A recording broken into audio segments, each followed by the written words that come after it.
Hi, Monday Night Mystery here. Today I am going to explain the German satirical comedy film called Look Who's Back. Spoilers ahead. Watch out and take care. In the beginning of the movie is set somewhere during the Second World War in Berlin. The Führer Hitler is with a behavior coach named Keppel. Hitler expresses his disagreement with the gesture of people's greeting to Keppel. He complains that though the Nazi salute is out-fashioned, people need to at least raise their hands up to the wrist and show respect. Then he narrates that he has done everything possible by a human to destroy the foundations of the enemy, who desecrated their soil. He finds Germans' existence incomprehensible, and finds it alarming that he is here too. In the following scene, he wakes up on the ground somewhere in a forest. While looking up to the sky, he sees that the enemy aircrafts are missing and guesses that they might have taken some rest. Suddenly, a ball comes bouncing towards him and stops. He raises himself and heads towards a building past the bush. He is then approached by three young kids, who question him if he is okay. Hitler looks at them and thinks that they are the future of the nation. He then asks them the way to the street. In that instant, a reporter, Fabian Sawatzki, is filming the kids on his camera. Hitler is seen on the far side of the screen.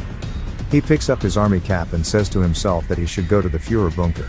Hitler gets to the street, and gets amazed at people riding one-wheel bikes. He finds people capturing him in their camera and expresses that though the rubble went, people have gone mad. Then, he feels a modern car by his hand and questions himself if he fell in a coma and missed the victory. He realizes that he is not aware of his situation totally and alerts himself to collect more information. Then, he asks a man about the location of Chancellery, but the person instead asks him for a picture. He gets disturbed by the camera's flashes, as people come near him and take photos in turns. Confused by the unusual events around him, he concludes something went out of hand in the place. As Hitler walks away, he finds a woman speaking in German on her phone. He comes closer and asks her about the current date, but the woman gets terrified, and sprays his eyes. Hitler cries in pain as his eyes get reddish and his vision gets blurred. He stumbles and walks to a newspaper shop nearby. He gets shocked to see the date October 3, 2014 written on the paper. After that shock, suddenly he falls to the ground. Somewhere, the boss of a TV station praises Mr. Christoph Sensenbrink for his excellent job as the deputy's head. He proposes a higher solution but instead announces another worker named Miss Bellini as the managing director. Due to this, Christoph gets shocked and dissatisfied. He comes to his office and vents his anger out at a struggling filmmaker named Fabian. Despite Fabian's best attempts to convince his boss, he gets fired and thrown out by the guards. Later, Hitler wakes up at the news shop and asks the owner about the date. He confirms that it is in fact 2014. A confused Hitler questions if the shopkeeper has kidnapped him and suspects if all this is a trick play of the enemy's secret service. He threatens to kill the shopkeeper if he is working for the enemy. But shopkeeper gives him a bar of chocolate instead. Hitler opens it after quite a struggle and sniffs it. He declares it as industrially pressed grain and questions the shopkeeper. Is there still a shortage of bread? Then he asks Hitler if they are filming a documentary somewhere nearby. Mistaking him for an actor, the shopkeeper then says that he looks exactly like the Führer. To which Hitler replies that he is the Führer. After that, Hitler sees the Turkish newspaper and asks if the shopkeeper has Stromer or Panzerbeer. The shopkeeper says that he has more Turkish customers. Hitler gets astonished at the presence of Turkish people in Berlin. He then starts collecting information from the newspaper. While reading it, he assumes that he didn't win the war in the past, and Germany was given to the hands of clumsy women, having the charisma of a wet noodle. He further laments the existence of Poland and concludes the war to be a total waste. When Fabian looks upon his video reporting about soccer and sobs, sad at the fact that he was fired. His mother calms him and asks him to pause the video, noticing Hitler behind. He amused at the discovery of a person who looks so similar to Hitler. Back in the shop, the shopkeeper asks Hitler to keep the newspaper aside and stand outside. Hitler grudges at being asked to work. The shopkeeper suggests Hitler clean his clothes, for they are stinking. He then goes to a laundry place and asks them to clean his uniform. Hitler asks if they have another uniform, since he cannot walk away naked. Hitler doesn't understand that he is the modern-day Germany now and nudity is no big deal. Next, we see Hitler walking to the news cellar, with jeans and a sweater on. Fabian, on the other hand, has somehow managed to find him and is waiting for him in the shop. After getting a look at Hitler, he is amazed at his appearance. Fabian asks Hitler if he can film him as he marches through modern Germany. Hitler agrees with the idea. Then Fabian takes up some cash and a car from his mother and starts his journey with Hitler. The two end up in a hotel, where Hitler gets amused at seeing the television for the first time. He then decides to talk about politics in Fabian's presentation. He goes to places and places, asking people regarding their views on politics. After the interviews, he finds that there was minimal impact of democracy upon people during his absence. He inspects discontent and suppressed anger in people, which reminds him of the 1930s, when people had similar views but lacked the term political disenchantment. People tell Hitler about the problem of immigrants in the country, making Hitler push his idea that mixing the races doesn't work. Later, Fabian asks Hitler the source of his unique mustache. Hitler replies that he cut his mustache to the shape to fit a gas mask. A while later, the two end up in a farm where Hitler gets bit by a dog. He is enraged and shoots at the animal. Fabian scolds him and seizes the gun. As the tour goes on, Fabian eventually runs out of cash. But he thinks of a plan and convinces the passers to have their sketches drawn by Hitler. Hitler draws sarcastic pictures which people find funny and pay for it. They continue their trip after collecting enough money.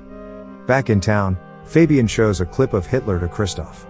The video has a lot of views as Fabian had uploaded it on the internet.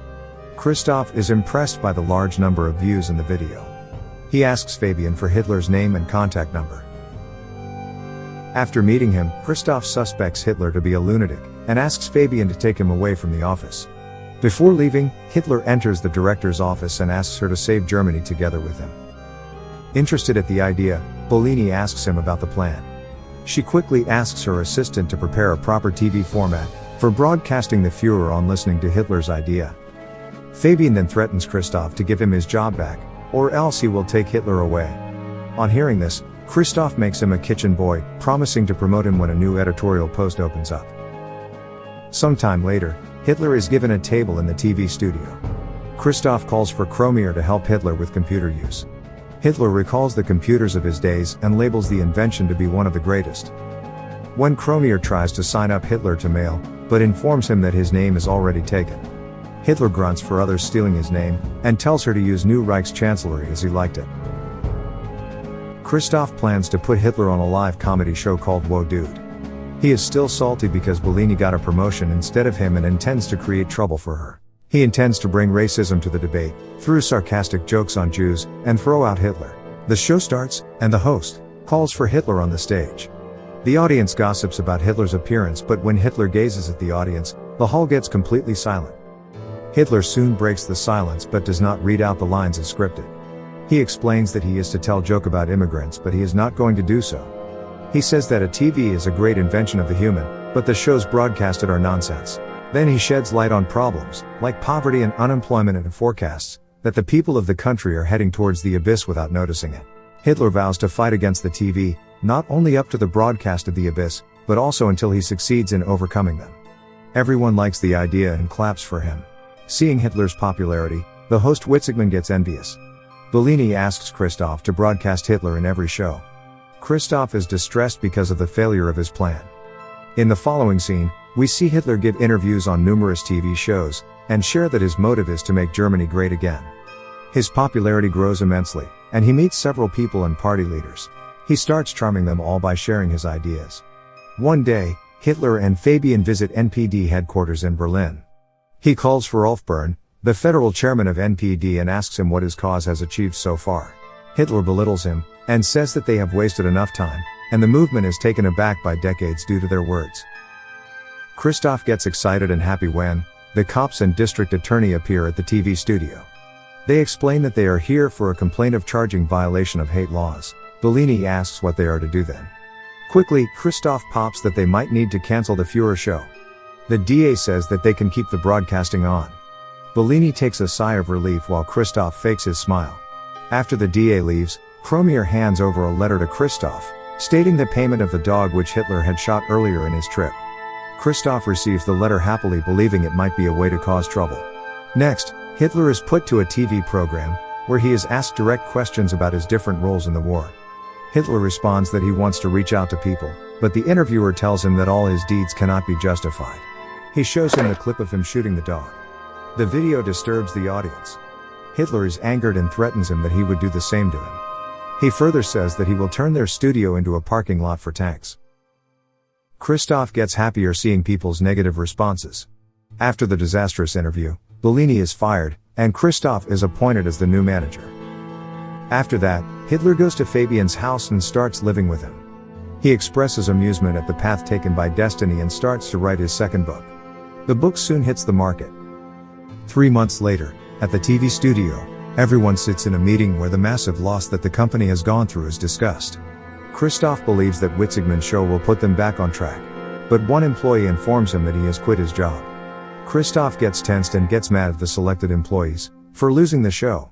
One of the staff suggests getting Hitler back, which interests Christoph. He looks for Hitler again and offers Fabian that he will invest $1 million in the film that Fabian and Hitler are shooting, if they in return let them broadcast the movie on their TV. Hitler and Fabian come to Cromier's house, where Cromier's grandmother identifies Hitler. She claims that Hitler gassed all the people up and killed them. She calls him a criminal and shouts him to get out. In the car, Hitler shares that he is surprised at Cromier being a Jew. He starts to belittle Jews, calling them less of humans. Fabian gets disappointed at Hitler's actions and his words. Back in the set, Fabian gets Hitler to replay how he got to the place. He asks Hitler what happened before the ball came rolling to him in the woods, but Hitler cannot remember it. Later at night, he walks out of the set, and he's surrounded by some thugs. They call him the reason to take Germany back, and give him a hard blow on his face. As Hitler opens his eyes, he finds himself in a hospital in front of Bellini. At the same time, Fabian looks over the footage of the video he captured about the boys in soccer. He looks closely at it and finds Hitler rose from where he was lying. Fabian gets amazed at what happened. He quickly goes to the place and finds a board at the location, stating the historical location of Führer Bunker. Fabian rushes to the hospital but doesn't find Hitler. Bellini says that he is headed to the shooting set. Fabian reveals that he is the real Adolf Hitler.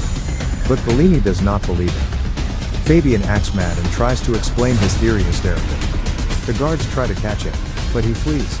Fabian then reaches the set and aims a gun at Hitler. When asked about his identity, Hitler explains that he never claimed to be anyone else. Fabian says that Hitler is fooling people with his propaganda. To which Hitler replies that people elected a leader who shared his whole idea openly in 1933.